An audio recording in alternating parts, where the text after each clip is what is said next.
Okay, Holiday 9. Before we move on in our financial maths unit, we're going to do some revision of percentages because we're going to be working with percentages a fair bit over the coming weeks. So the first question I have here is find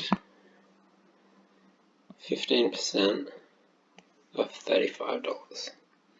So what we need to do when we get a question like this is we need to write it down in words, which I've already got here, and then we need to write it down in maths.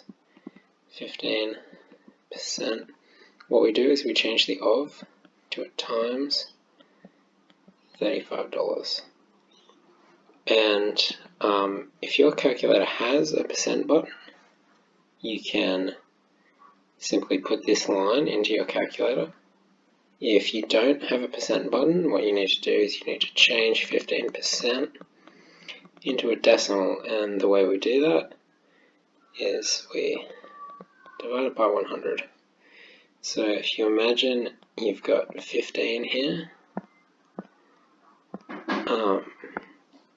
and there's a decimal point here, all we're going to do is move the decimal point 2 spaces back and put it here. And then our answer is 0.15. So that can take the place of the 15% over here.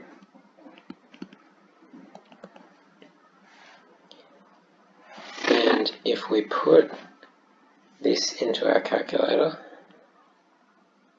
we'll get $5.25.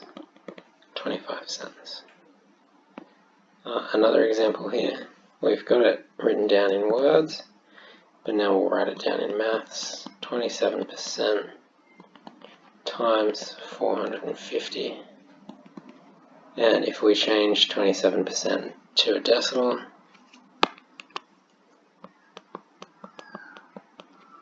we just divide it by 100.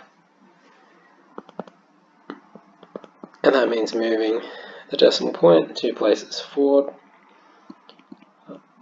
So we write down the line of maths that we put in our calculator. 27% times 450. And that comes out to 121.5 kilos. Okay, you're going to have a couple questions to answer that are going to help you practice these kinds of calculations.